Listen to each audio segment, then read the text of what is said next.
The Last of Us. The Last of Us, c'est un jeu que j'ai découvert en 2015. Et par la suite, c'est vraiment devenu mon jeu favori.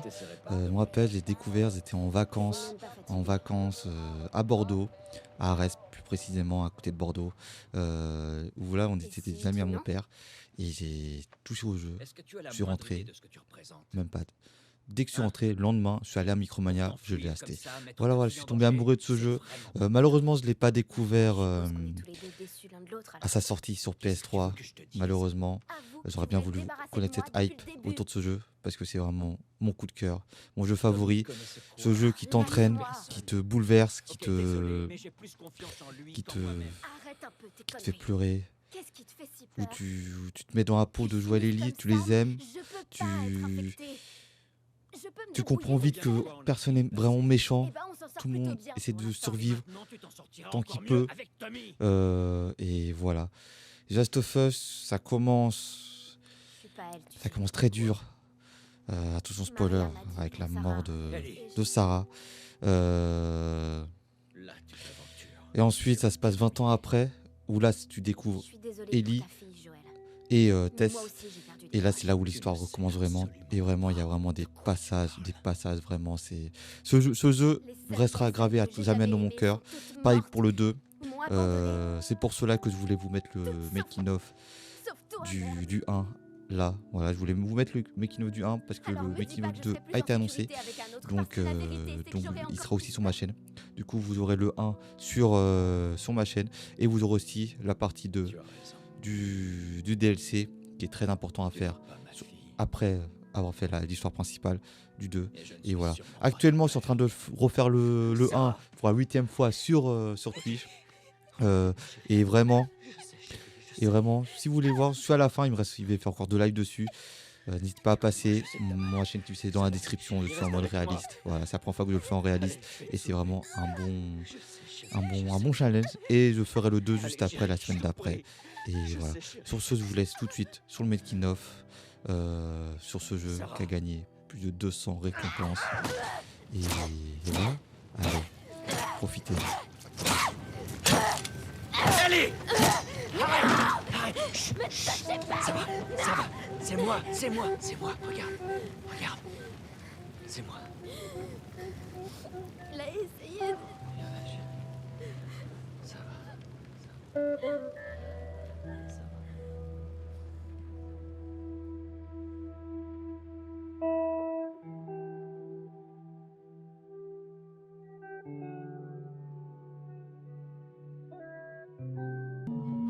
Yeah, making the new IP is, how can I put it? It's just don't do it.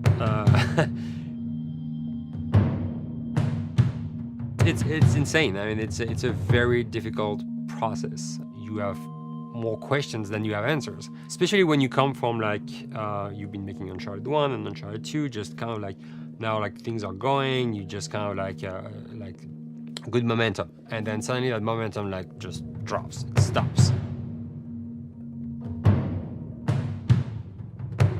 It's a very challenging process to create a new IP, and you're gonna fail over and over again, but that's what it takes. New IPs are really hard. They're hard because you don't know what's fun yet. You're building new tech, new AI, establishing new characters, new art, all this. You don't get to get that controller in your hand for like 6 months to a year. You don't know what it is yet. I remember like ages ago coming on the project and what are the infected gonna do? Like, what are they gonna do? They're gonna behave like this. I'm like, okay, we're like trying to imagine what's gonna happen. Fast forward like 4 months, they don't do that at all because it didn't work, right? It's hard mode, right? Like it's game development on expert. There's a big thing about making a game, right? Which is a game has to be fun.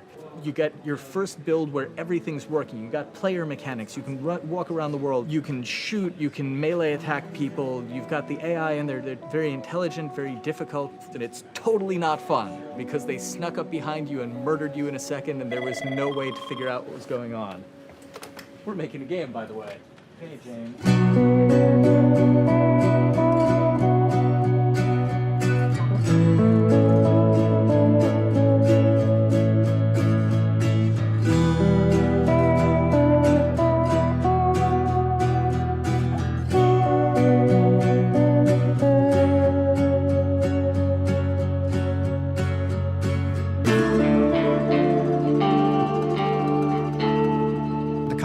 grown quite a bit since I started. I think I was the 12th employee or something back when we got started, but we've tried to stay true to those smaller studio roots. I've been here for 16 years. There's just no reason to leave. I just like the environment here. It's very non-corporate. I think the way we work on Naughty Dog is kind of special because we don't really like hierarchy or bureaucracy, and no one is really just a manager here. Naughty Dog has a very flat structure. We pretty much all report to the co-presidents and the game directors. I always tell people when we hire them, just like, my job is going to be able to trust you. And that's what I want. I want just to give you something and you go with it, and I know it's going to get done. We believe in iteration, we believe in collaboration, and we believe in the people making the game working directly with each other. When we have designers and artists, animators, all mixed up, anybody that's working on the same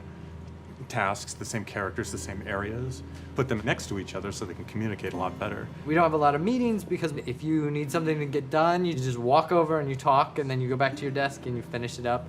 And I really like that. I like when I just walk in the office and I see just designers talking with the programmers or programmers over the animators and talking to them. I think that's when really the magic happens. Naughty Dog, we really try to cultivate a culture where anybody can criticize anybody else's work. And we encourage people to be blunt about it and not try to sugarcoat it too much. It takes too long to be nice sometimes.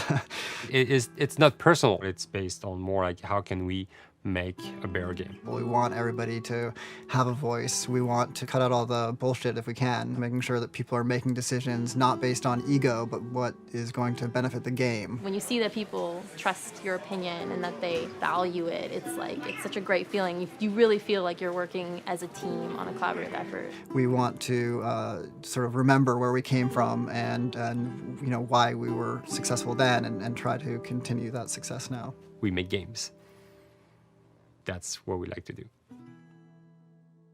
Back when Uncharted 2 wrapped up and we decided that we were going to build this second team and create a new project, we kicked around a lot of ideas. One of the very earliest ideas was to go back to Jak and Daxter. It's really near and dear to us. We really love those characters in that universe, and we think that there are some interesting stories still to be told there. We started to realize that it was not going to do justice to the franchise that the fans had fallen in love with. It would be shifting it so far in a new direction that we felt that effort would be more justified in developing a new IP. Neil and Bruce came to Christoph and I and said they wanted to do a post-apocalyptic game. I think the core essence of what they wanted to do, though, was to try to tell a story about two people and how their relationship evolved over the course of the entire game. That potential, oh wow, there is something very special about that game. This is going to be polished. Like, you're not sure if it's gonna work or not, and you have doubts. And like, should we be doing a game like that? Should we be doing a first-person shooter? Whatever. Like, you ask yourselves all those questions. And the creative director and the game director are the core of the team that have to really see eye to eye. That's why you have that balance between like Bruce and Neil, and Neil's gonna try to push just the story and the characters, and Bruce is going to try to push that with just the gameplay as well. And so it's kind of like those guys are just trying always to find the right balance between the two. It's a very delicate process. We feel that the interactive medium has an untapped potential to touch the feelings of the player. You have that connectivity, the fact that I'm actually in the world and participating in what's happening on the screen in front of me gives us some sort of advantage to make you feel connected with what's actually happening. At Naughty Dog, that's what we're trying to do, is pair story and gameplay together. If we can make you feel like you're actually with these characters on that journey, and you're invested in those stories and those characters, then you're feeling, in theory, the same thing that they're feeling. As the story evolved and took different shapes and different forms, the thing that was always there was Joel and Ellie. And because of that, everything kind of grew out of that relationship.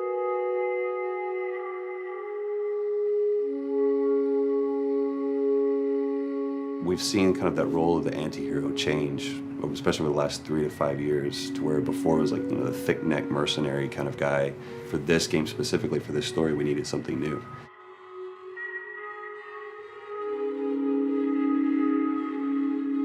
The reason we didn't want to make Ellie Joel's daughter from the get-go is because it wouldn't have anywhere to go. Of course, at that point, he'd be willing to do anything for his daughter because that is what a dad would do for his daughter. If they didn't even know each other at the beginning of the story, then we start from scratch. It's almost like the player has the same relationship to Ellie as Joel does. And we could take our time to build that relationship between these characters. And if we do it right, then the player will be feeling that same growth that Joel does. And we're kind of mirroring that emotional relationship between the two.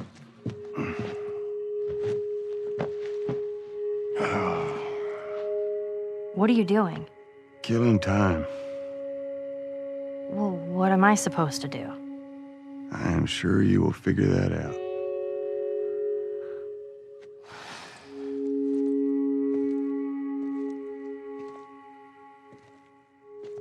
Your watch is broken.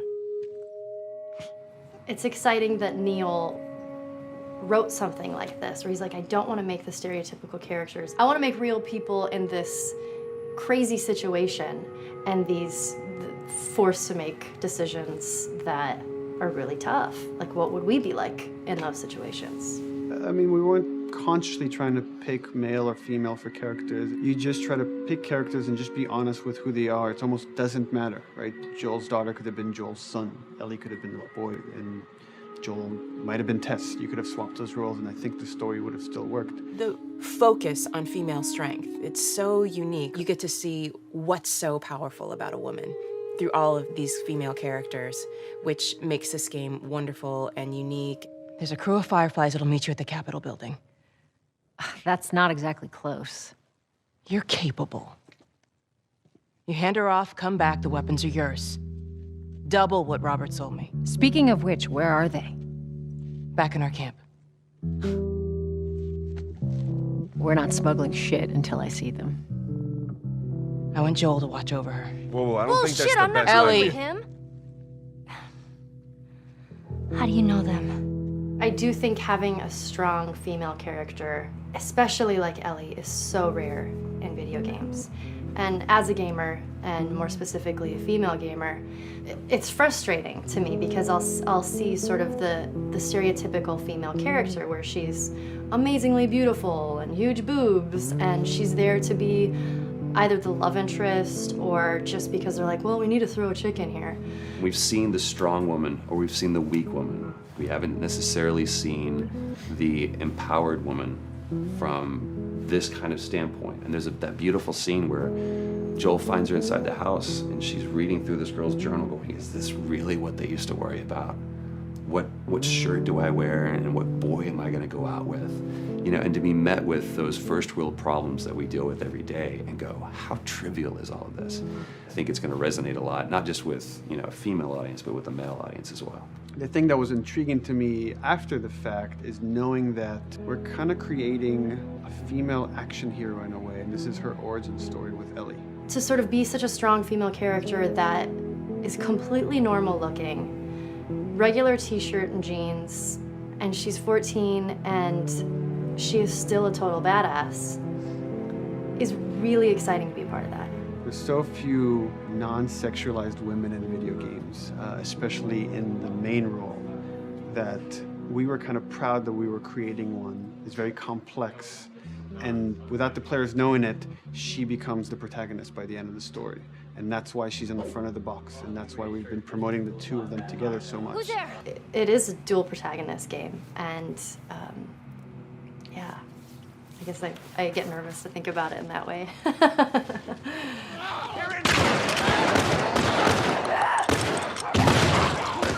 We couldn't talk about it. In fact, in interviews we've been lying about it, saying you never play as Ellie because it was so important for that to be a surprise. Sorry, journalists. Here we go.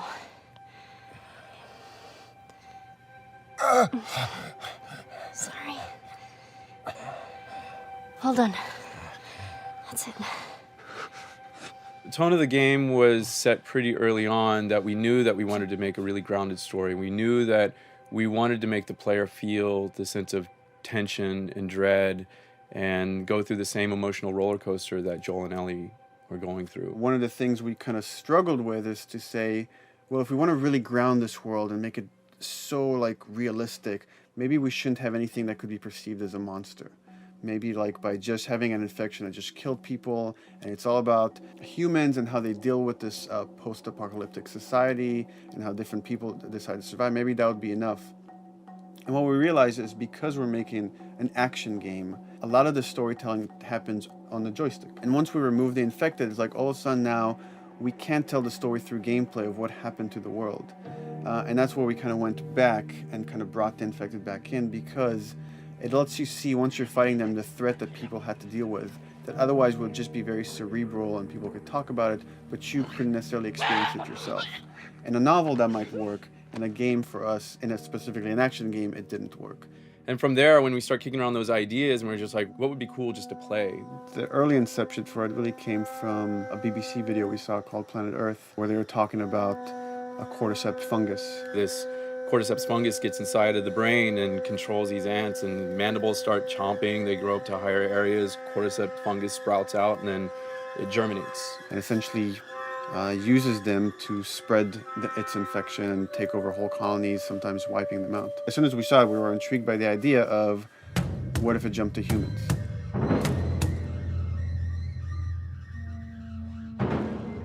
So what would happen? How would people react? What would happen to society? As we're trying to develop the look of the infected, we went through so many different iterations, some that looked really alien and subhuman, some that looked just essentially like zombies, and we couldn't find like an original place for them.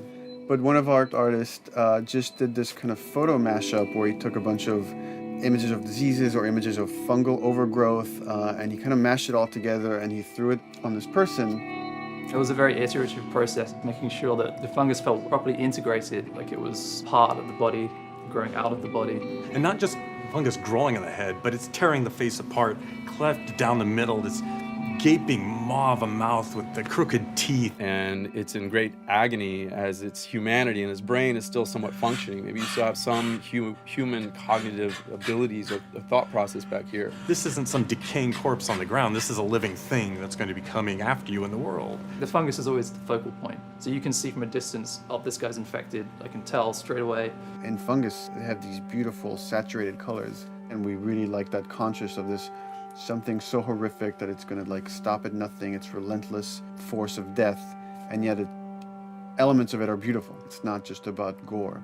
It's not just about everything about it being scary, because to us it's actually scarier when things on it are somewhat benign or somewhat beautiful. It was evident that we were onto something that was quite a bit different and something that we hadn't really seen before, which was eerily human but very disturbing. And it seemed so creepy and so unique that right away we gravitated towards it, and it's like, this is our base infected. Everything should kind of come out of this look.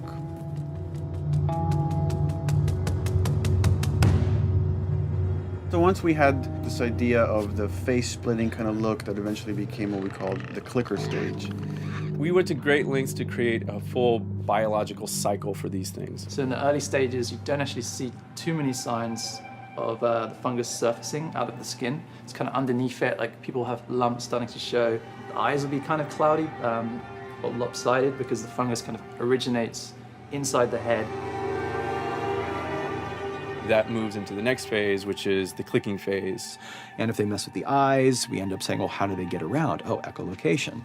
And they use a form of echolocation to track down their enemies. Just like bats, or even some blind people can see by making a clicking sound, a sound that on its own wouldn't be very scary. And then to associate it with something that people in this world are very fearful of, so that as you're exploring an environment, all of a sudden you hear this click, and you're seeing everybody just get frightened, just everybody duck, everybody hushes. Oh, great.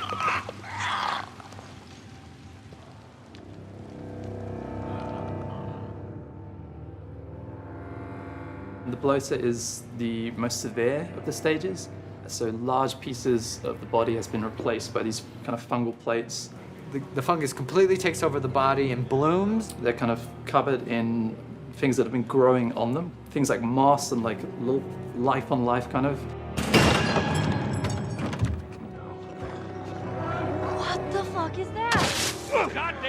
When the infected feels like it's going to die, it finds like a dark corner and it becomes part of the environment. The human elements aren't there anymore. And then the body is gone. They lay down and sprout and then spew spores. And if people can breathe those spores, they become infected as well. It all had to kind of make sense of how each stage flowed from one to the other.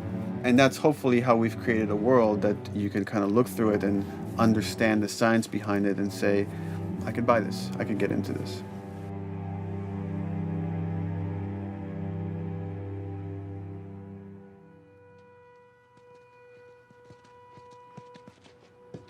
Mandatory evacuation. Evacuate to where? What do you think? Quarantine zone. See, some places got a heads up before the infection showed up. Most didn't. Over the course of Joel and Ellie's journey through this game across America, you find all these different societies, all these different enclaves, and you get to see how do they deal with the infected. without the manifestation of this infection, you can't have these people making those interesting choices.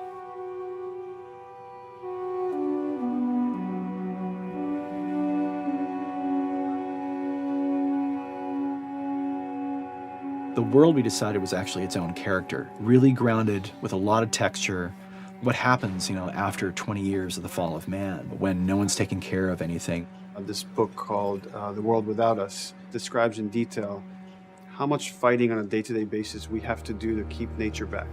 And once you stop doing that, how quickly nature can reclaim that. They talk about New York and how every day they pump water out of the subway system. That system breaks down, within 2 days, the whole city is flooded. And once water gets introduced, then structures collapse pretty quickly. Trees will sprout, and wind will carry those seeds over, and gutters get clogged, and then when it rains, water fills up, and then pretty soon you have vegetation growing over there, and once you have vegetation, concrete breaks pretty easily for when there's a tree and roots breaking through that. Even some of the stuff we did on Uncharted, exploration of how temples were ruined, what if you took those ideas and put them in Pittsburgh or Boston? And obviously right when that happened, you can imagine that being pretty terrible to look at. But you think about 20 years later, and with rainwater filling up those sinkholes and then those becoming like little marshes with lily pads in them. We had this wonderful piece of concept art we developed really early on, and there are all of these wild animals that have escaped from a zoo and over the past 20 years have bred, and now they have herds roaming these cities. And that's something that tells you that life goes on and this world is worth saving.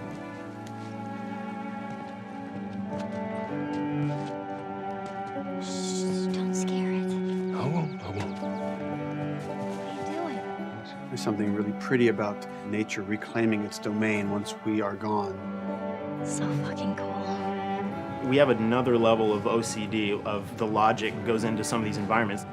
Water damage seeps in, and then that creates some little moss growing on the floor, or a tree radiates energy from its base, and that over time starts to melt the snow around it. And that's the reason why you'd see those little rings of leaves showing through in the snow. That gives it that extra, believability. This is pitch art. I'll try to start with an idea that conveys sort of the feel of the environment. Something like this, very brushstrokey, very painterly. You can see not a lot of detail, just energy and conveying a mood. This is sort of just a conversation starter, and then this would be more of an actual space. So you start talking about, is this too tight of a space right here? Would the player even fit through there? Do we even want to include water? Those are conversations you start having a little bit later. And then it usually needs several more passes back and forth in order to be tightened up to be the experience that you would see in the final product. So, dude, I was actually trying to figure out right here, there should probably be some dead foliage. It might be cool to see some of the dead stuff around the edges of the green, or like even spilling out into the street. Maybe what we do is, in some of these areas, we use it as like a transition from the actual concrete to the side of the building. So like they're almost sitting on top of a bed of dead foliage, like that really rich kind of like orangey brown color. Sienna or something would be nice. Something real cheddary. That's how you know you're done. The end product often ends up being stronger because that bouncing back off somebody else gives you a result that maybe you wouldn't have even thought of in the first place.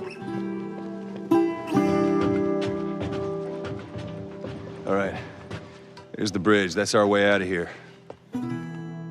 As far as concept art goes, definitely the ultimate goal is just helping everybody as much as possible. Me and the background artist will work together. I'll often just go to them because they've got like a really, really good like visual imagination. At some point, you came in almost like flat on. So that's kind of good because the bus station is right in your peripheral view and you're probably going to enter the bus station. You're probably not going to get lost. But it doesn't at all utilize this cool architecture here, like the bus station sign. Like that's a really distinctive silhouette and it's a really interesting sort of architectural detail. So we changed the entrance. Look at that. Another city, another abandoned quarantine zone. I think it's a better composition anyway. It's not so like symmetrical. And I think that was done so that this sign read better. If you didn't see the word bus on it, you might not know it's a bus station. So I think that helps. Everything we're doing in the environments is relating back to what you should be feeling in the story or what's happening to these characters. So is that everything you hoped for? Jury's still out. But man, can't deny that view. Come on, this way. When we first came up with Ellie and Joel, we had this idea in our heads of who they would be, but we didn't necessarily know the voice. It took us a while to find our Joel, but for Ellie, I think Ashley was the second or third candidate to walk in, and right away we knew. Yeah, you know Why what? are you so scared all of a sudden? Because I'm a coward, okay? So just get your shit and let's get out of here. Damn it. I'm not like her, you know. You think I'm gonna end up like your daughter? The way she delivered the lines, the way she just embodied that character is like, that's Ellie, there's no question about it. And I saw the character artwork and I related to her a lot. I mean, she's kind of a tomboy and she's kind of tough, and I mean, obviously I'm not 14, and I think that's the main difference between the two of us. I read the scenes and I was like, I need to play this part. You want to be my hero? Forget the whole bit about saving my life. Buy me a stack of these bad boys instead. Where'd you get that? Back at Bill's. I mean, all this stuff was just lying around. And then once we had her, we said, okay, we're gonna do another round, and we're gonna have Ashley this time in the casting sessions. The chemistry of these two characters was imperative to get right. Troy was a really interesting casting for Joel because when you see Troy, he doesn't look like Joel at all. You know, he's so handsome and he had like, you know, the frosty hair and totally looked like Final Fantasy. And so I'm like, yeah, I don't know. He's like this tall, pretty, it didn't seem right. I walked into the room fully aware that I was the youngest person that they were seeing for this role. There was a line that was in the audition side that says that Joel has few moral lines left to cross. And so that became the anchor point to the character. But then as soon as he spoke and he had the grit in his voice. Warm, yet kind of dangerous. And his movement is just like, you bought into it. Why are you so scared all of a sudden? Because I'm a big coward, okay? Now pack up your shit and let's go. God damn it. I'm not her, you know. What? You think I'm gonna end up like your daughter? Lily, you are treading on some very thin ice right now.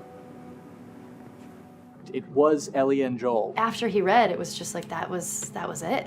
I've done some video games in the past, but to be handed the mantle of a franchise like this was a pretty big honor. Is she alive? She's alive. She's David's newest pet. Ah! Where? In the town. She's in the town. You mark it on the map. It better be the same exact spot your buddy points to. Neil pulled me aside one day, and he said, I have some ideas. And as you're well aware, Neil is a little twisted. He came up with this character, and I just jumped at it. It was such a departure from everything I've done here for Naughty Dog, to say the least. Name's David. This here's my friend James. We're from a larger group. Women, children. We're all very, very hungry. To be able to put on a voice that, hopefully a lot of people won't know. won't notice that it's even me. Because we didn't want him to be Drake. Drake eating people, that's a whole nother game. How did you put it? Tiny pieces. See you tomorrow, Ellie. You know, certain voices that I can do wouldn't fit the David's artwork, but he showed me the art, and I said maybe it's something like this, where everything's, you know, it's very quiet. And just, you know, he's not really sure, and the voice can break a little. And he just looked, he goes, yeah, that's it. So I'd love to tell you, we hashed it over and we talked. No, it just, I looked at the picture and I tried something. He said, yeah. A few weeks back, I sent a group of men out a nearby town to look for food. Only a few came back. And turns out that the others had been slaughtered by a crazy man.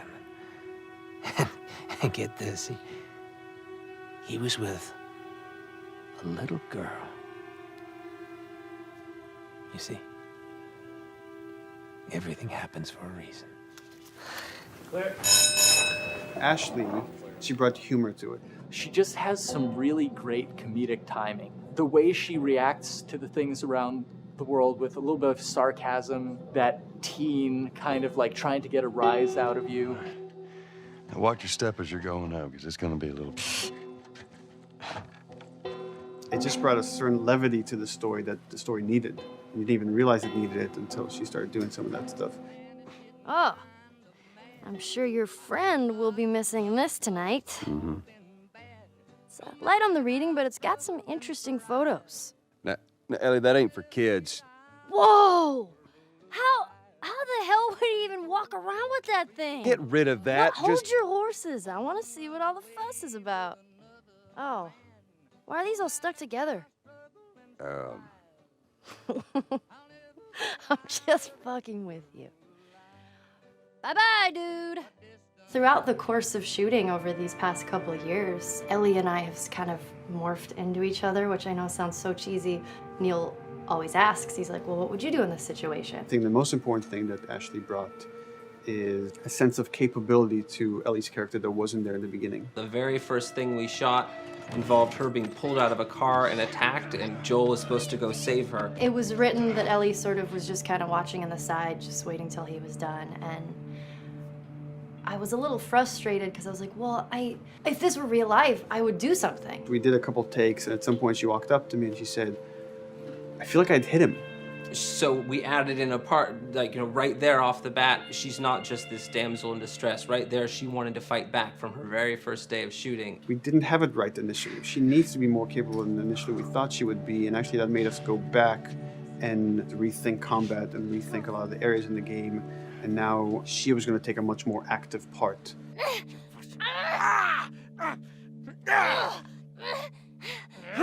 Anything that requires, you know, a lot of body movement, we do with the actors on the mocap stage. And we try as much as possible to use our actual principal actors, use their body motion as well as their voice. We captured all at once there on the stage. Having the actors perform as well as being recorded at the same time was imperative to get an accurate performance. Because every time you split up the performance in any way, you lose some of that magic where they did a gesture or they delivered the line a certain way. And those things have to be in sync, or there's just something subconscious that's like off-putting about the performance when you don't do it that way. You are treading on some mighty thin ice here. I'm sorry about your daughter, Joel, but I have lost people too. You have no idea what loss is. Everyone I have cared for has either died or left me.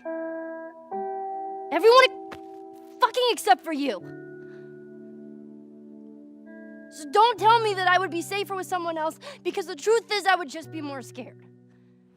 It gives you the most authentic, most realistic performance, because you're actually there, not just making your own choices, but making your own choices based on the other people that are involved in that scene. So you get this truly natural approach to things, and it shows up.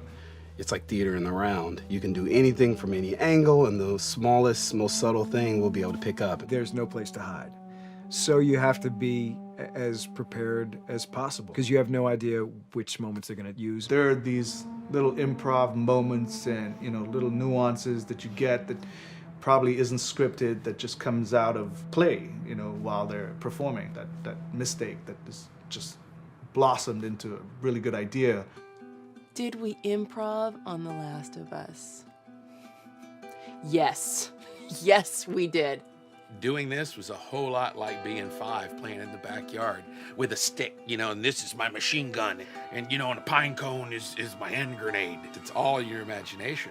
I'm doing the exact same shit that I did 45 years ago. I just get paid for it now. We square. We're square. And get the fuck out of my town.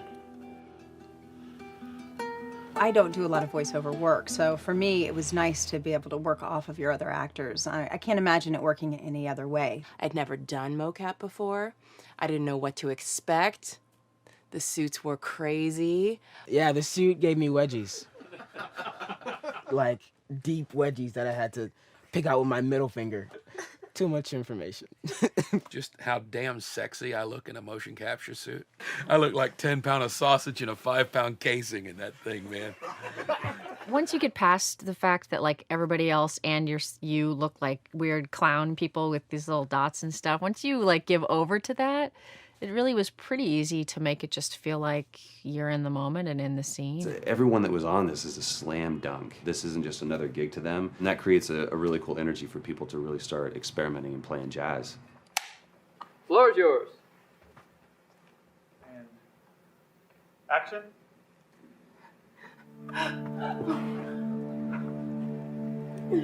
Get the fuck off! Hey! Oh, let her go. Don't worry, this is fixable. But I can't come with you. Well, then I'm staying. Ellie, I want Joel to watch over her. Oh, no. Bullshit, I Ellie! won't going to. I could just take her to the North Tunnel and wait for me there. Jesus Christ. Just cargo, Joel. How do you know them? You know, we craft the scene out until it has a good feel, and then we pass it off to animation to clean it up. Real life motions don't necessarily always translate into gameplay. There's something that's usually missing, so we have to, you know, maybe enhance the gesture or enhance the shoulder movements or a breath that you want to be able to feel, but you don't really see it, so you can't really feel it unless you see it. Is everything all right? Yeah, everything's fine. I could have him lean in here a little bit more, like this, take his hand down. When they're on stage, they don't necessarily have windows, you know, so that weight of like really pushing and leaning in, it's something that we would have to accentuate. You know, give him a little bit more weight on that turn or put his head down a little bit more. There's a lot of dialogue that gets said between the two characters. We have to bring that alive through animation, and we have what we're using as gestures. Why would they mow down all these people? Can't let everyone in. If you turned off the sound, you'd know that they were talking to each other. And that really helps accentuate the relationship that the two have together. We have certain animations that play in the beginning of the game on Ellie. She's traveling with Joel, who she doesn't really know. There's a lot of gestures to make her look nervous, just her overall stance. Later on in the game, they develop a relationship through the animation, not just the dialogue. You can see that she's more comfortable around him. If that reads well with the player, then, you know, we're doing our job.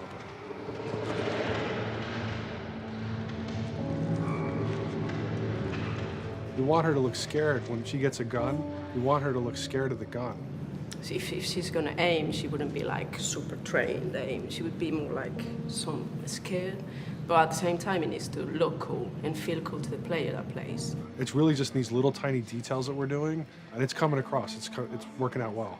We don't do facial capture, we don't track eye movements on stage, it's just the motion capture data. Everything that you see on the faces is hand-keyed. As you can see, this is all of her mocap data. And so when I'm doing something like this, I go back and forth to the performance that she was giving, and I watch just this section over and over and over again. So this is our default face. I can make everything super extreme and make her all squinty and angry, turn her frown down. I can open her mouth, stick her tongue out. It's listen, watch. Okay, where's her mouth at this point? Like, is it open? Is she making like a grimace? About Tess. I don't even know. Here's how this thing's gonna play out. You don't bring up Tess. Ever. Matter of fact, we just keep our histories to ourselves.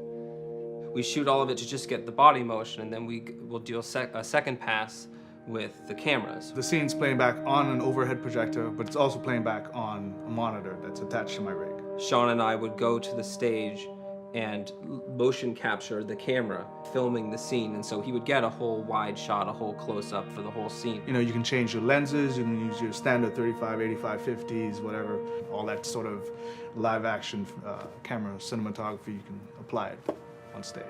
We make sure to go back in and add flaws. We keep the confinements of the room so the camera can't go past a certain wall, because then we have this cheated perspective. If the cameraman bumps into the wall, we keep it. You know, missing focus hits when you're pulling focus, going too close to a character and reframing, those little moments in there kind of keeps it very cinema verite. If everything was too perfect, you wouldn't be able to put your finger on it, but you'd be able to feel it. It would just feel off. It's very much about grounding it, despite having, you know, the option to do whatever we want. Being able to place the cameras anywhere we want after the motion capture gives us both advantages and disadvantages. The biggest advantage is it means that we just have to nail the best performances we can get, and the luxury is that we can always swap it. The 3D world gives you limitless opportunities with cameras and movements, exposures, all that stuff. Most of these cameras are sort of set up like real world cameras. So we have lens, we have f-stop that will create the depth of field. We have aperture to, you know, set our film back and all that stuff. A master, and then I have my close-ups, my over the shoulders, sort of just like a live action production. Let's go to camera 30 at the 23.458. Then I get that kind of weird, you know, bend across his back. The closer I bring the camera, the more bend I get, which is, you know, doesn't look right. It doesn't look as, it looks less cinematic than if I do that, which flattens the whole thing. And I'm trying to also catch Ellie. Like if you scrub a little more, you know, catch her in the back here. So I want a longer lens and that kind of stuff. Since I've only had experience working with live action before I got into video games, it was a kind of a cool adjustment to be able to have this extra flexibility in post, to swap a line of dialogue for something different, even though that's not what the actors said at that time, and to be able to still have a close-up on them while they said it. You get to make it probably more perfect than you could ever make it in live action. How far are we gonna take As far as it needs to go. Where was this lab of theirs? Because our actors are both the voice and their body, they get to play, they get to try things, they get to work with our director to kind of come up with new ideas, or even our director will have a new idea on the spot that wasn't there in the script, but realizing when he sees it, oh, well, this would actually be better, this might feel better. And those changes all just happen organically there on the set. He could even lead straight into his thing. It's like, no shit, yep, Ty, we wanted to do that, so we rented 2 Harleys and drove cross country. Keep it pretty succinct, like we got the bikes, rode them cross country. Cool. It's shocking to me that this is Neil's first time directing. There was a specific tone and a specific approach that Neil and Bruce wanted to take with this. It just came down to there's nobody who knows this story better than you, and then there's nobody that knows these characters better than you. Why don't you just do this? He and I actually had a conversation about it. He says, I think I'm going to try this myself, and I'm not sure. Neil was fantastic. The floor is yours. Okay, so remember, you've been running away from this turret-mounted truck. If you come to this dead end, you're going to look up and see a potential way out. And action. Check it out.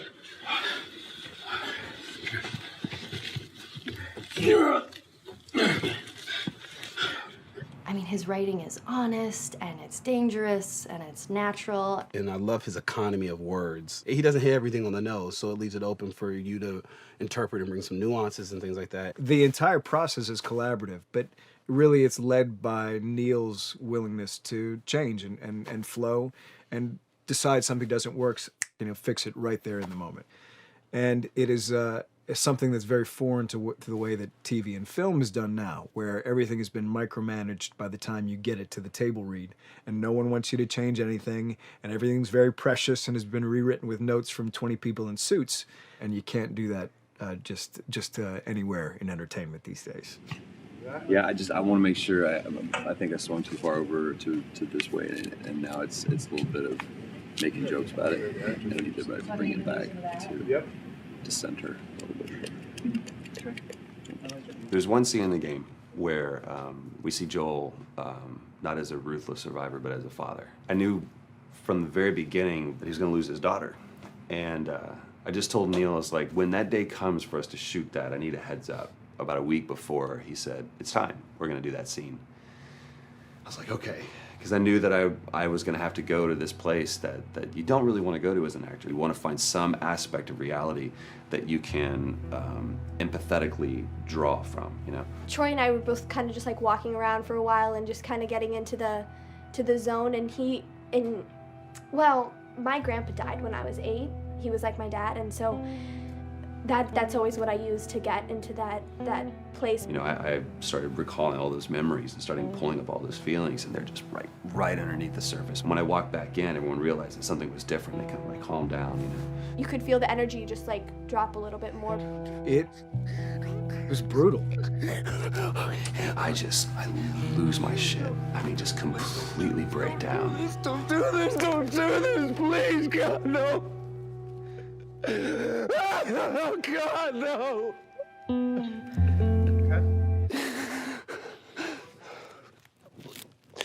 The soundstage was deathly still. It was the first take, and I felt really good about it. And it's like Neil said, okay, let's do it again. And so you do it again, and automatically you feel like you're manufacturing because you're trying to go back to that place, and you know you're in that actor nightmare of trying to get back to that reality. And we go through it again in 5th and 6th and 7th take, and I'm just exhausted. I'm crying between takes, and I'm looking at Neil going, this is really, really hard. And finally, after like the 8th or 9th take, he said, all right, I think we got it. I was like, oh, thank God. And I went outside, and I was just jacked up for the rest of the day. Just I mean, a wreck emotionally. But we got it. Then 2 weeks later, he calls me. And he says, so we need to reshoot a scene. I'm like, cool, what scene are we doing? And he just looks at me. I said, dude, don't do this to me. And you can either at that moment throw your hands up in the air and say, fuck this, and walk away. Or you can say, okay, this is an opportunity to get it more right. I'm like, okay, all right, yeah, you don't think you got it? I'm gonna show you that you got it. We've got it in the can. And so we go through it again, and it just feels fake, feels artificial.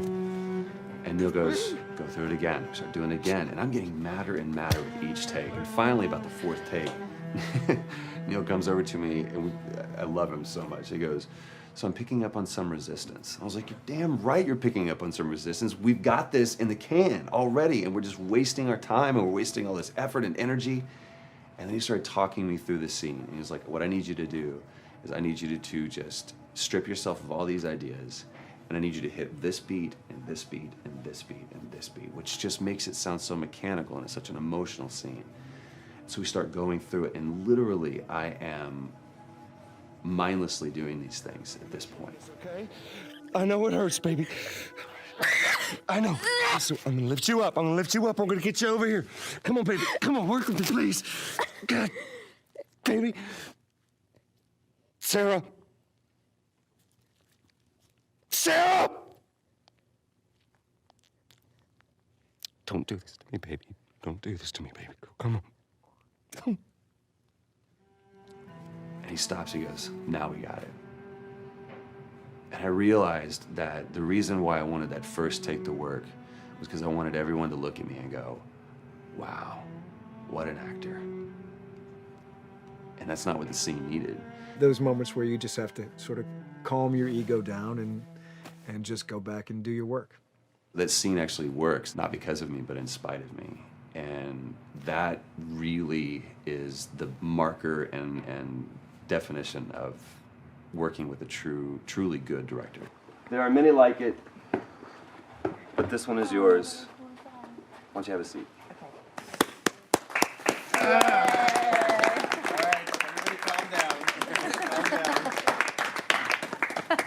Thanks, guys. It's the director's chair. Working on the project, we knew we wanted to have a pretty minimalist soundtrack. And we had a folder where we just throw music in there. Looked at the folder one day and we saw, we have a lot of stuff here from Gustavo Santaolalla. We're looking for a composer. What if we reached out to him? Oh, no. Sarah. Move your hands, baby. I know, baby, I know. Listen to me, I know this one.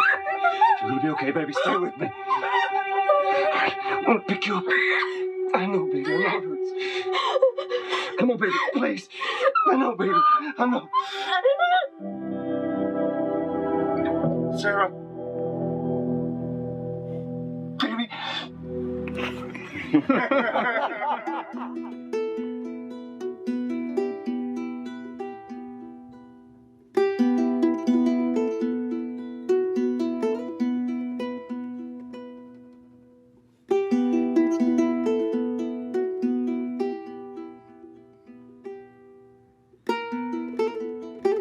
My life has been and still is kind of like a road movie. I grew up in Argentina. I came to the United States in 1978 because we had a horrible political situation in Argentina. We had a military dictatorship where 30,000 people disappeared at the hands of the government and many other more were tortured, and I was blacklisted. It was just impossible for me to keep on living there. I've been in jailed many times since I was probably 15 years old just because I had long hair and I play an electric guitar. So I had to embark on this trip.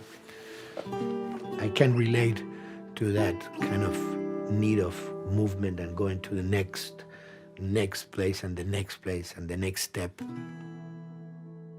I'm always attracted to the possibility of getting involved with a project from the very beginning. I like to work from the script and talking to the director. It's never been, oh, give me a piece like this or give me a music that's this. It's just been very high level.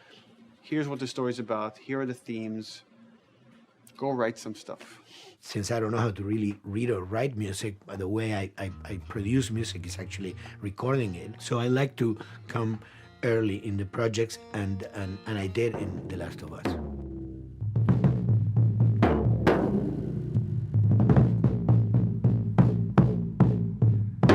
One thing that was fantastic from the very, very beginning was the freedom I had to try and to do whatever I felt could work, you know? As the story was still being written, you could listen to this piece of music and just get a sense of where this needs to go tonally, because the music was still inspiring the story. So that was the great thing of having the music written so far in advance. You know, at the beginning, I was going really out with some things, and sometimes some of those things were the ones that they liked the most, you know? So I really felt very motivated to work, and I enjoyed immensely working. It was this very organic back and forth experience where one element was inspiring the other and vice versa. I needed to go into some more dark places, more textural and not necessarily melodic.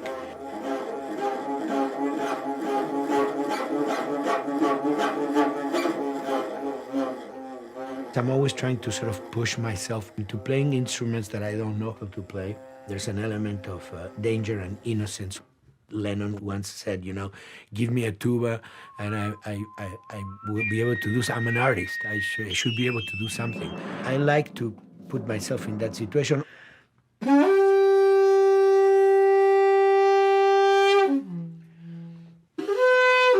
So these are just PVC pipes, the one you use, you know, in construction.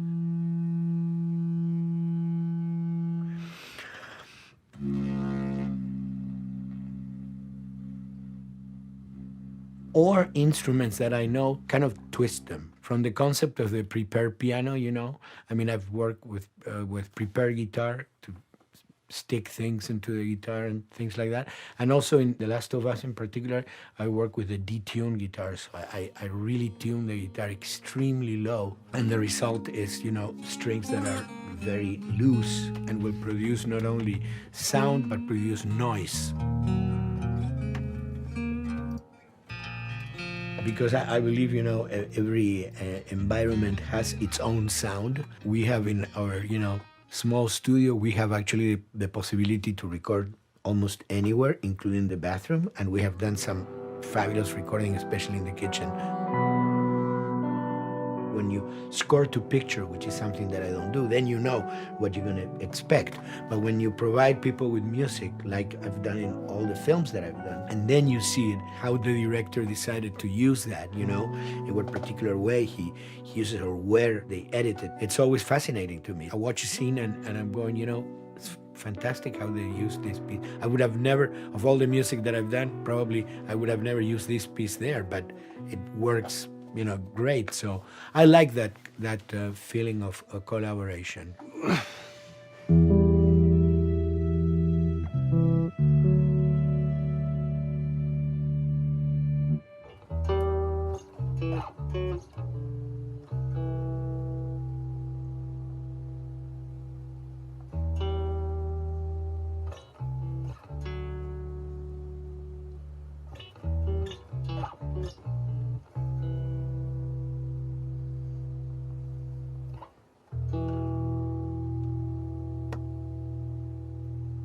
I think, you know, the guys also that work in programming and adapting that music to the game, they should share a lot of the credit for the end result. In the beginning, there was silence. Yes.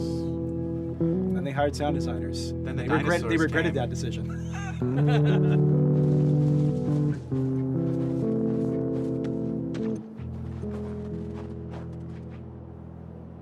Hold it steady. Ha! Got you! In a much quieter environment like that, we really had to fill out the soundscape with much more natural sounds, much more detailed, delicate sounds. The tension comes from the lack of sound, in a way. Your brain is thrown off because we're expected to hear buses and crowds. All of a sudden I hear wind and leaves rustling. Again, it's creepy and beautiful at the same time because it's almost like I'm going on a hike, but I'm in a downtown area.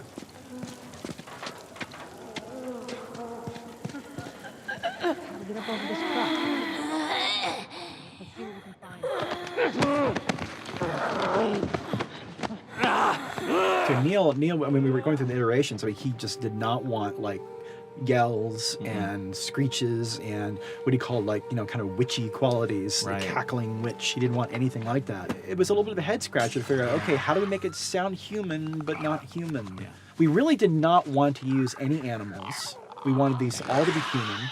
Derek and I basically decided to hire a couple of voice actors who did some interesting work vocally to see if they could come up with something.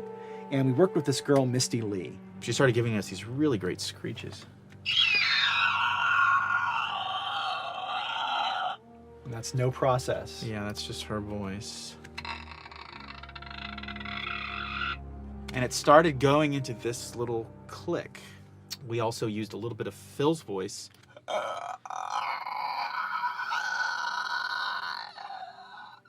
We'd combine that also with an occasional, Derek. That's just me, you know, moving my tongue. And what that kind of did was it sort of grounded it all, like maybe in the mouth area, the wetness, all that kind of stuff. And it adds a nice texture, actually. This is a composite of all the bits I just told you about.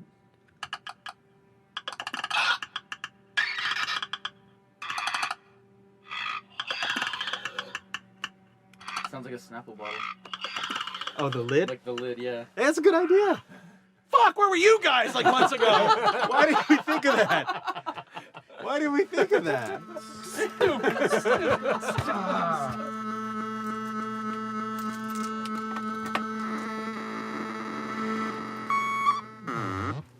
Viewers at home, you're probably wondering what this is. Let me tell you. About 10 years ago, I saw this Synthy A suitcase synth. I wanted to get one. This finally arrived in January, just in time to start using. I thought, well, what can I do with this?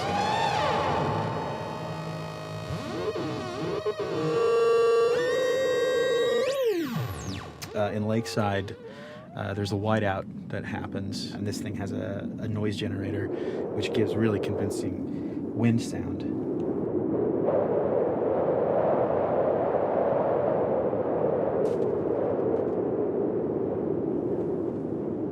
the military still has technology. There's sirens and alarms, so I wanted to try some new concepts.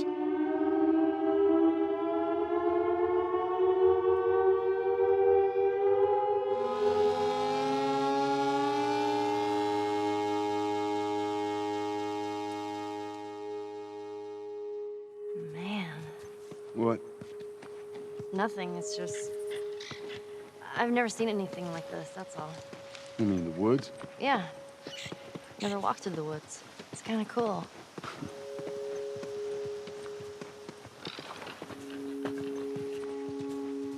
We consciously take in consideration lighting in the beginning. Most of the game, we don't really have any real man-made light sources, so everything is naturally lit. In the past, you know, we could use a lot of artificial light, but in a world that has no electricity. We have to hide most of the time, and that requires getting very close to certain assets. Just stay back.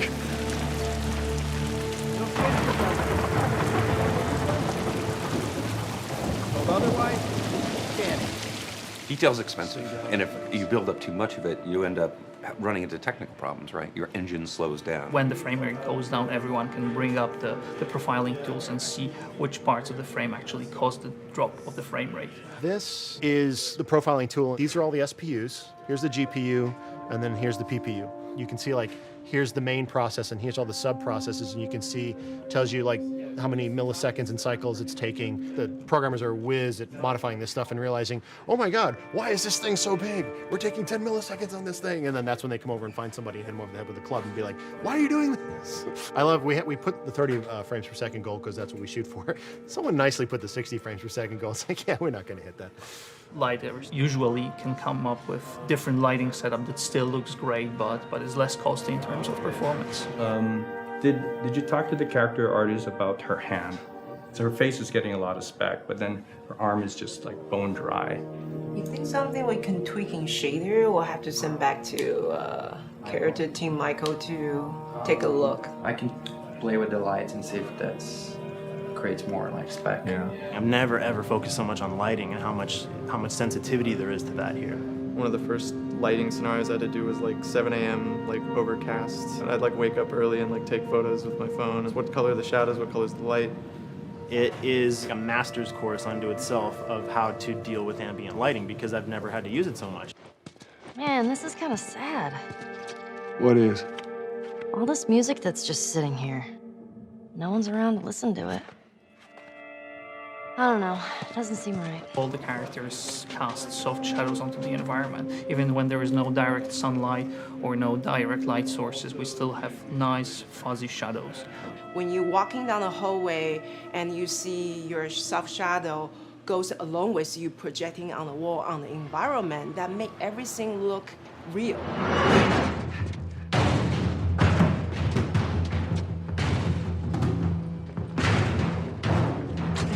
Follow me, through here. Okay. The flashlight brought a whole new spin on it. So some of the environments end up being really, really dark, and you need the flashlight to get around. Give me your hand.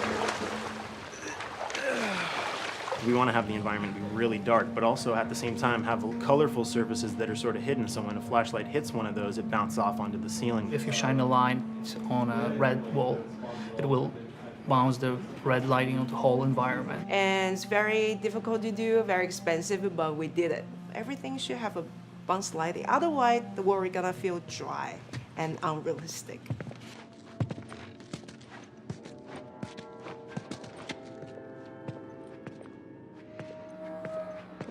I guess this is where the assholes sleep. I mean, slept. This engine is really driven in a way towards a very high level of cinematic control over each frame. And hopefully, if we achieve our goal, you'll see it is beautiful. There are these truly beautiful moments amid all this chaos and destruction. Yeah, once we're done with this whole thing, I'm gonna teach you how to play guitar.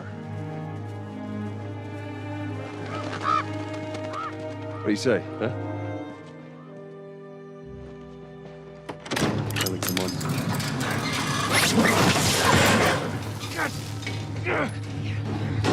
I got you. Damn it, Bill. What just happened? What a build stupid traps. There, that fridge, it looks like that's a counterweight. Okay. The story really dictates sort of the arc of the overall pacing.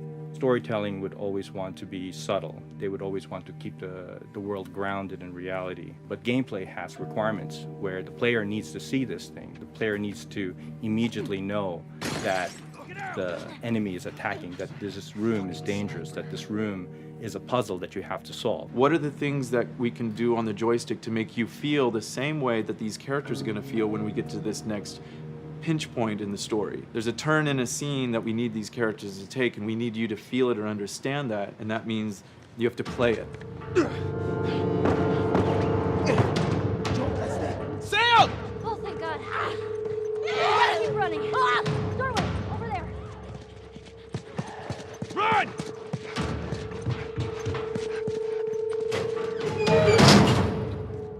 We really want to make sure that there's that contrast between the negative space and then the high tension spikes.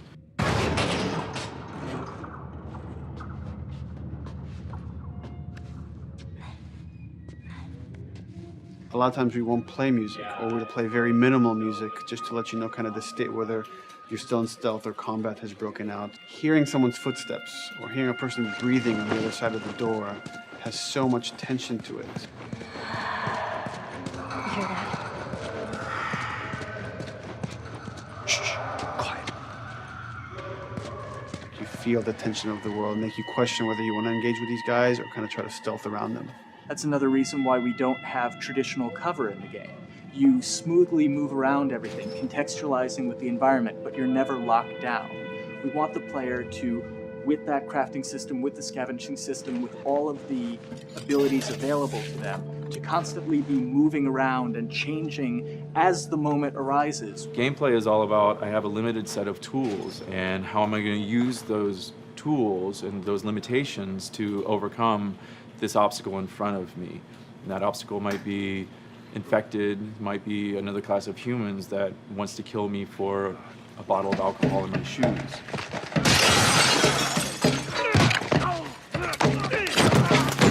It was important for us that we don't underplay the violence, because then the threat doesn't seem as real.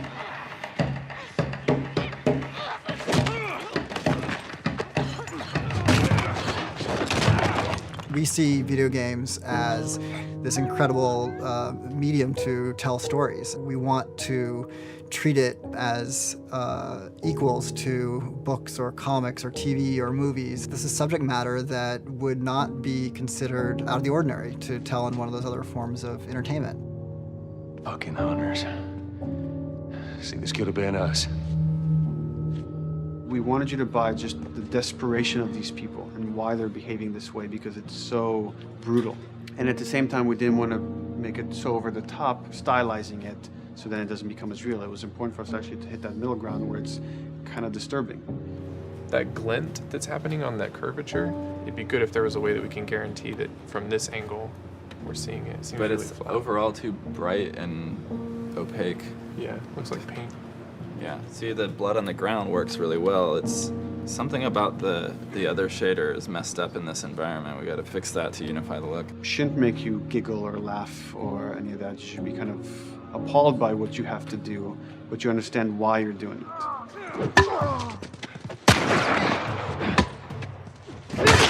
You want to feel each hit. You want to feel each concussive strike. Lives are at stake. You want a death animation to have impactful performance, not just have a guy keel over in a ragdoll. In real life, a guy hitting a guy takes a half a second, but in the game world, you want that to be as instantaneous as possible. I lived my whole life in this very ugly test level. I basically just fight dudes in here all the time. Almost every move is divided between like an intro and a swing. One of the many things I have to end up doing is like counting frames and being like, okay, on frame 18, I want you to get out of here. I want you to be able to start moving. Every hit reaction that an NPC plays, they are not necessarily in the correct pose. When you strike them the next time, we just pop them with a 0 frame animation change which is usually kind of a no-no, you know what I mean? Normally you want characters to blend smoothly and realistically into animations. But what we found is that you can cover that pop up with a heavy impact. They can go from almost any pose into the pose that the impact starts from, and your eye just covers up the transition for you. So if you throw a brick at a guy, it puts him in this like kind of staggering stun state. And that changes the moves that you do when you come up and punch him. So now I'm gonna come up and punch him, and now when you're punching him, because you've hit him down, you get this like auto aim moment where you get like a free headshot. I try to make it so that, you know, if you kind of know what you're doing, that you can set yourself up for 1 + 2 = 3. Right here! Memory on a console is a very precious resource. All of Joel's animations with every weapon, all the NPC animations, the stealth kills, you know, all of that stuff happening need to fit within a 4 meg to 5 meg memory footprint. This is a list of everything that's loaded in game and how much memory it's taking, because memory is our most precious resource right now. So we have a level, we call it the bookstore, it's in Hunter City, and this is a zone, for example. So when I set an AI to this zone, he will never leave its boundaries. I want guys to guard this exit where you have to go through, so I'll zone a couple guys around there to make sure that they, you know, they can fight you and use all this cover, but they want to stay around this door. This is another key component of the AI, is what we call the nav mesh. This defines the overall play space of where an AI knows he can or cannot go. Hey, look, that's where a cover used to be, and there's a hole cut out for it. I gotta fix that. Here's some other wonderful things. See these little red polygons? Yeah, that means they're not linking right for some reason, so that means they can't really walk through here properly. It's a bug, and I need to fix it. Welcome to my life. Hey!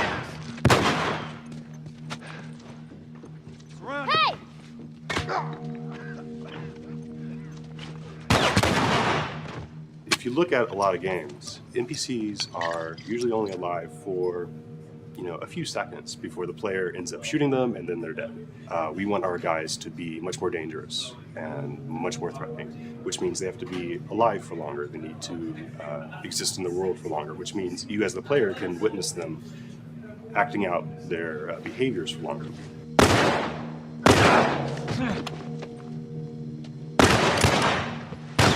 So we've been working really hard on our AI systems. Back of the box, biggest bullet is going to be like AI.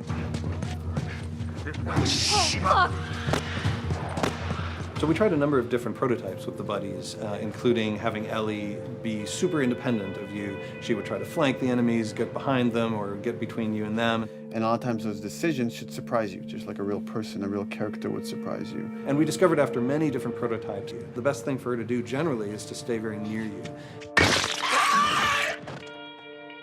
You need the exploration, you need the scavenging, you need something to say like, okay, if we just crank it to 11 the whole time, then it's pinned up there and there's no time to breathe, no time to assess or analyze, and no time to really contrast. There's no way of shifting the pacing.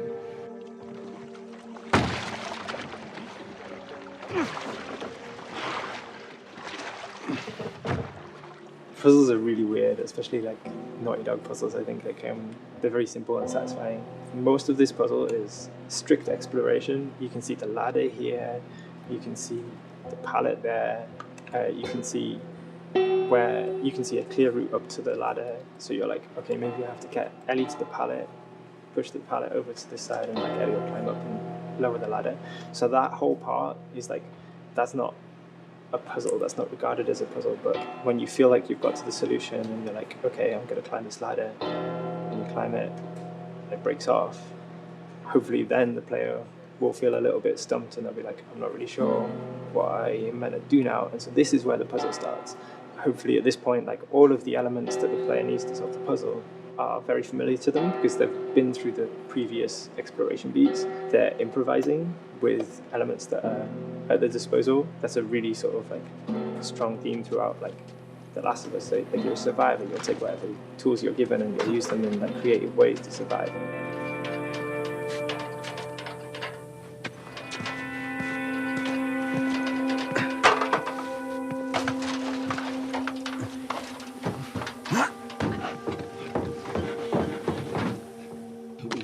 set out to create something kind of new to Naughty Dog, this crafting system. Our lead designer, Jacob Minkoff, he got this book of like the survivalist handbook and homemade munitions and all sorts of funny stuff. Just start reading about, okay, if I was just wandering around in a collapsed society, this world, what stuff that seems like I could find? Alcohol and sugar, you know, if you want to make a smoke bomb. It's difficult to balance the right amount of resources against what you think the player's going to need and making sure that the player feels like they're getting just enough to survive, but not too much that they feel like they're a powerhouse.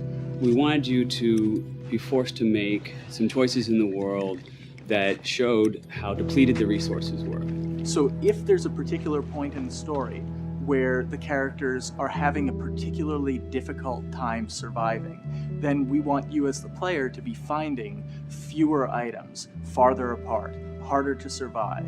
We will item starve you at the same time that those characters are feeling starved and worn out. Then you expose something to them. Oh, here's a cache, and if I can just get into that cache. Oh, look, there's a wealth of things in here. God, I was so worried. My health was low.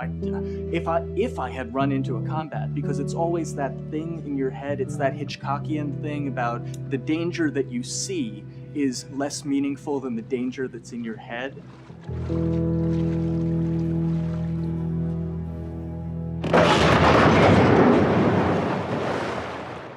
When we're designing the levels, you know, it's nice to have the stuff that we know people are going to encounter. You know, we kind of call this some of the critical path stuff. These are the things that 9 out of 10 players are going to find. They're right in the way. It's where you have to go. And then whenever designing a level, you want to have that little nook and cranny, right? You want to reward the player being like, oh, you went over here. And then you also want to have that other second nook and cranny.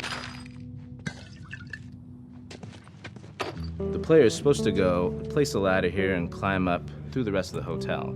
But what they can also do is shimmy across this area, and I place a really cool like upgrade kind of off the beaten path to reward players for exploring. So if they come all the way over here, they're gonna get this really cool training manual. It's a funny little bit of trivia. The HUD system, not the menus, not like when you hit start and stuff, but the actual HUD system where you see the reticles and stuff, was literally created for an E3 demo early in Uncharted 1, and that's been our HUD system, the foundation of our HUD system for the last 4 games. First time in Naughty Dog's history, we hired Alex. She's awesome, and she's got a really good understanding of UI and how it applies to games. The thing that I hate about any game's UI is when it pulls you out of the game for too long. No one wants to spend time in menus. Nobody loves UI, if we're being honest. Like, weapon slotting has probably gone through more iterations than any other system. The stuff that we finally ended up implementing, you press select, you get into this menu, then you D-pad left and right through the slots, and then D-pad up and down will change the weapon, and then just, you don't have to press X or anything, you just select out of it. When you're still, like Joel is here, that's fine, but then as soon as you get into an actual situation, so I'm gonna go over here and cause some trouble. Okay, so here they come, oh god. All right, so now I'm out of ammo. Now I need to like get back in that menu. I have to like run away from them, get into the menu, get out of it. And it ends up feeling like super clunky. Like again, okay, I'm out of ammo again. Get out of here. I need to take out one of my other long guns. And now Bill's in trouble. Bill's in trouble over here. And I've got to like I'm in a menu now and it's like, oh shit, whoever designed this UI is so bad. Like, what were they thinking? Bill's gonna die. In theory, it worked, but then in practice, it felt a little clunky. We wanted it to be the absolute minimum amount of button presses. You don't say to yourself, oh, I'm never gonna be able to do this in time, so I'm just going to give up. I'll die, I'll restart, let me try again.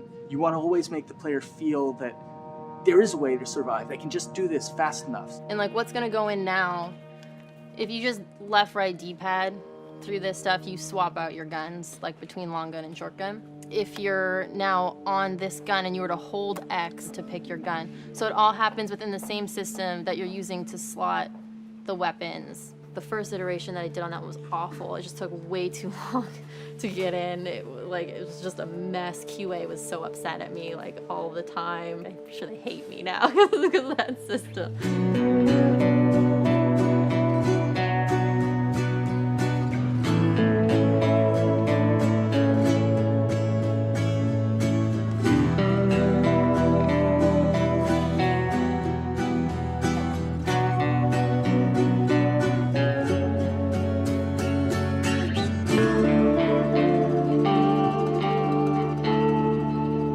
think the way the industry is kind of maturing and changing in general, you're seeing a lot more focus and importance on refinement and polish. So having internal QA really helps. The industry is kind of changing from QA being this like tighten up the graphics on level 3 bro kind of vibe to like really being a more technical, mental, investigative job. On the publisher side, it's more reactive towards the code being delivered in a stable, controlled environment. Whereas on the developer side, especially at Naughty Dog, we are going beneath the art and the design. We're given enough weight where we can go up to somebody and be like, look, you have to fix this. Why? Come over, I'll show you. That kind of feedback, I would love to be able to say like, that was us, but it gets so diffused throughout the iteration process that you're just kind of like adding your, I guess like genes into the gene pool and then just seeing what happens, you know what I mean?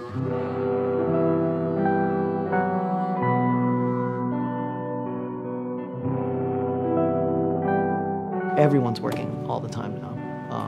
But like I tell people, like 7 weeks and then you can have tons of time off, enjoy the sun, you know? But for now, it's like, this is it for everybody.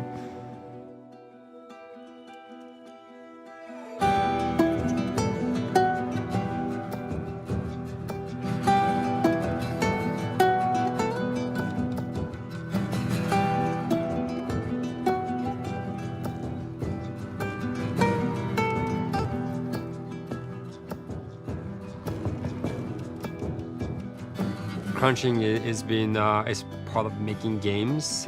I feel it's human nature, right? If I'm gonna have a guest at home that's gonna come for a couple of weeks, I'm probably gonna clean their room just the day before they arrive, right? And I think it's the same thing. It's just like everything comes together at the end. I personally enjoy crunch. I think you get this like absolute laser focus because it has to come together.